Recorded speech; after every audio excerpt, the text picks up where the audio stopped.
Dios los bendiga, mis queridos hermanos y amigos, en este nuevo día. Comenzamos un nuevo día invitándoles a ser parte de este estudio y felicitarles porque día tras día siguen los pasos de nuestro Señor Jesús y también corresponden a lo que significa este ministerio en estar siguiendo cada video. Les invitamos, en esta mañana vamos a comenzar y como de costumbre vamos a orar para poder comenzar este nuevo estudio. Y ahí donde ustedes están, quisiéramos que nos acompañen en la oración. Vamos a comunicarnos con nuestro Creador y luego vamos a resolver este tema importante en la cual estaremos hablando de un hombre, de un poderoso personaje en la historia que nos da mucho que desear. Vamos a orar. Bendito Creador, gracias en esta mañana. Oramos para que usted sea el instructor de este estudio.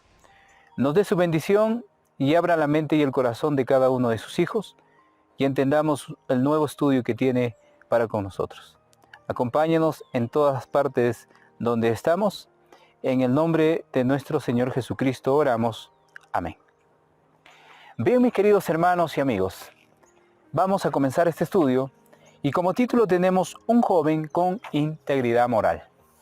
El título para el día de hoy nos va a llevar a conocer este gran personaje de la historia. En el libro de Génesis, el capítulo 30, del 22 al 24, dice lo siguiente. Ahí, si tienes tu Biblia, abre en el capítulo 30, del 22 al 24. Y se acordó Dios de Raquel, y la oyó Dios, y le concedió hijos. Y concibió y dio a luz un hijo, y dijo, Dios ha quitado mi afrenta. Y llamó su nombre José, diciendo, añádeme Jehová otro hijo. Raquel era estéril, y de alguna manera el Señor honró a Raquel por su fidelidad y su entrega hacia Él. El Señor honra a los fieles. De la misma manera puede hacer con nosotros si le seguimos y ocupamos el lugar de un siervo fiel que camina día tras día con Él. En el espíritu de profecía, en Patriarcas y Profetas, en la página 208 y 209 dice lo siguiente. Los celos de las varias madres habían amargado la relación familiar. Los niños eran contenciosos y contrarios a la dirección. Y la vida del padre fue nublada por la ansiedad y el dolor. Como ustedes pueden ver, el mismo caso que podría suceder con el caso que pudo suceder con el caso de Abraham, también tuvo la situación con Jacob. Jacob, al tener el desagrado de poder robar la primogenitura de su hermano, fue a parar a un lugar donde no tenían principios. Y al ver que no tenían principios, el suegro de él lo engaña y de alguna manera él tenía que trabajar muchos años para poder tener la pareja que él deseaba. Y por esa misma razón tuvo prácticamente muchas esposas, podríamos llamarlo, y ese es el peligro que corrían sus hijos al no poder tener comunión entre hermanos. Entonces, dice el espíritu de profecía que los celos de las varias madres habían amargado la relación familiar. Los niños eran contenciosos y contrarios a la dirección, y la vida del padre fue nublada por la ansiedad y el dolor.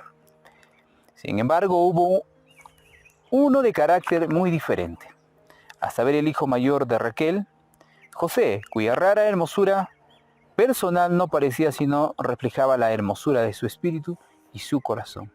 De todos ellos, José, un hijo que prácticamente era ya dotado del poder del Señor para ser un personaje importante en esta historia, es dado pues para su época y era de muy buena presencia, de su hermosura, dice, de espíritu y de corazón. Puro, atractivo y alegre. Era diferente a los demás hermanos. El joven reveló también seriedad y firmeza moral. escuchó las enseñanzas de su padre y se deleitaba en obedecer a Dios. José era un personaje que podemos desear nosotros para nuestros hijos. Un personaje que tiene un corazón sincero, puro y atractivo para con el Señor. Muchos de nosotros quizás al no tener esa educación cristiana, llegamos a ser indiferentes a lo que manda el Señor. Pero este joven era todo lo contrario. Tenía el corazón puro, activo y alegre. Su juventud que Dios le daba era para su servicio. Él servía y escuchaba atentamente los consejos del Padre, en la cual fue para él, en su definición que tendría para con el futuro, que lo llevaría a ser un gran gobernador. Entonces, también podemos leer el capítulo 37 de Génesis y el verso 3. Vamos a ver qué dice el libro de Génesis 37 y el verso 3. Y amaba Israel a José más que a todos sus hijos, porque lo había tenido en su vejez, y le hizo una túnica de diversos colores. Aquí podemos entrar en un detalle controversial. Si tú amas más a un hijo que al otro, podrías darte o meterte en un grave problema con tus demás hijos. En este caso, el padre amaba a José más que a todos y consideraba, porque era un joven inteligente de alguna manera, y se lo regaló una túnica. Eso es lo que airó a los demás hermanos. Eso es lo que sucedió para su época, donde los hermanos le tenían envidia porque era más considerado por parte del padre. Dice la pregunta, ¿qué persona maravillosa se despertó en su familia? Hablando ya de Jacob. A pesar de los malos resultados del grave error de Jacob al ser padre de hijo de 4 mujeres diferentes, ¿qué persona maravillosa se despertó en su familia? Ya estamos leyendo la historia de este personaje. El nacimiento de José. Es lo que le trajo alegría porque lo tuvo en su vejez. Y le dio satisfacción porque después que nació le llevó a ser un hombre muy diferente a los de sus hermanos. Entonces tenemos la respuesta, el nacimiento de José. También vamos a leer el Génesis 37, verso 4 y del 23 al 28. Dice, y viendo sus hermanos que su padre lo amaba más que a todos sus hermanos, le aborrecían y no podían hablarle pacíficamente. Ya se metió en problemas, de alguna manera que fue así. Sus hermanos odiaban a José porque el padre lo consideraba más que a todos sus hermanos. El 23 al 28 dice lo siguiente. Sucedió pues que cuando llegó José a sus hermanos, ellos quitaron a José su túnica, la túnica de colores que tenía sobre sí. Y le tomaron y le echaron en la cisterna, pero la cisterna estaba vacía. No había en ella agua. Se sentaron a comer pan. Y alzando los ojos miraron y aquí una compañía de ismaelitas que venía de Galat, y sus camellos traían aromas, bálsamos y mirra, e iban a llevarlo a Egipto. Entonces Judá dijo a sus hermanos, ¿qué provecho hay en que matemos a nuestro hermano y encubramos su muerte? Venid y vendámoslos a los ismaelitas, no sea nuestra mano sobre él, porque él es nuestro hermano, nuestra propia carne, y sus hermanos convinieron con él. El hermano mayor de alguna manera razona y no pide la muerte para José. Pero ocurre algo, que todos siguen su consejo y no asesinan a José, mas lo venden. Esto pues indica un tipo de lo que sería nuestro Señor Jesucristo, que fue vendido también por unas cuantas monedas en su tiempo. Y cuando pasaban los madianitas, mercaderes, Sacaron ellos a José de la cisterna y le trajeron arriba y le vendieron a los ismaelitas por 20 piezas de plata y llevaron a José a Egipto. Entonces, mis queridos hermanos, la astucia de estos hermanos, por envidia, y de alguna manera no faltaba esto, pues el padre había cometido un error en mimar más a su último hijo, o a su penúltimo hijo, porque faltaría Benjamín. Entonces, él metió en problemas a sus hijos para que se pudieran odiar. Entonces dice, mis queridos hermanos, ¿por qué su plan estaba destinado a fracasar? Vamos a buscar el libro de Hechos 7, 8 al 9. ¿Sí? El capítulo de Hechos, vamos a buscar. Y vamos a leer el capítulo 7. Y vamos a leer el verso 8 y 9.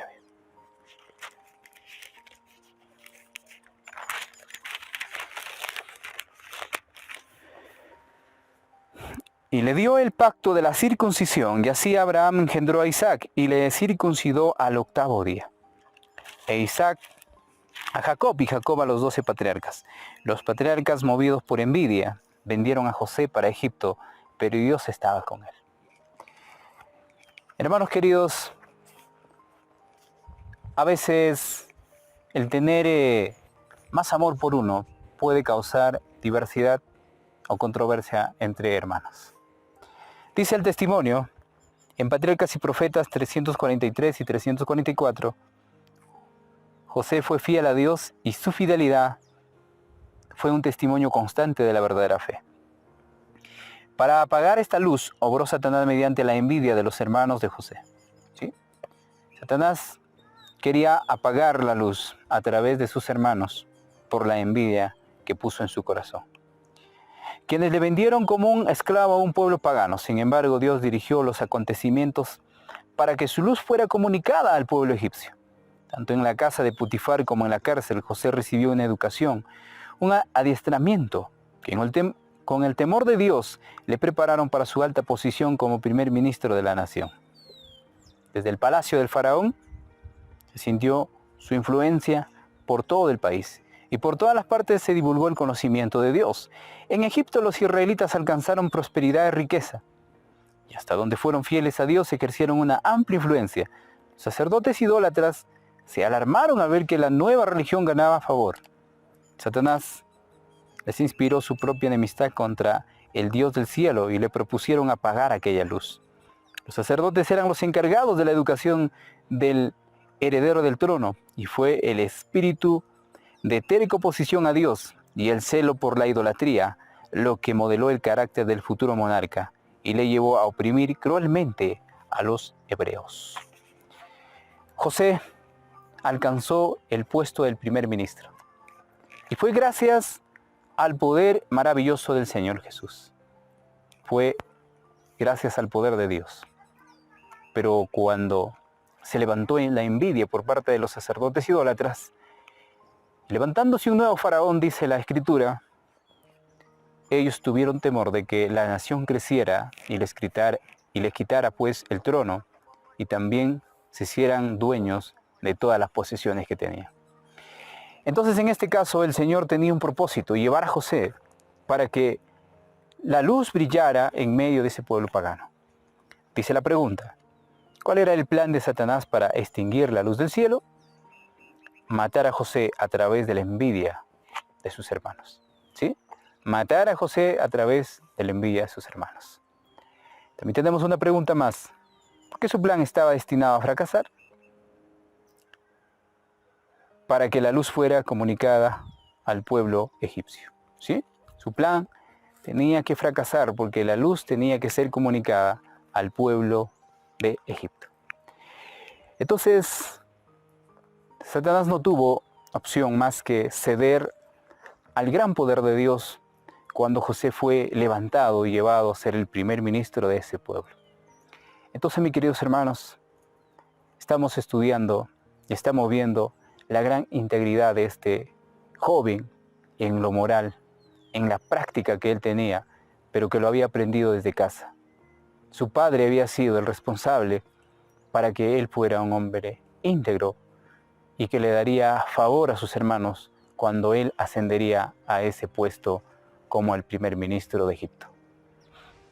Que Dios bendiga a cada uno de ustedes y que comprendamos cuán importante es ser un joven íntegro, de una moral y capacidad que el cielo pues recompense en algún momento. Bendiciones. Nos vemos el día de mañana en un próximo video.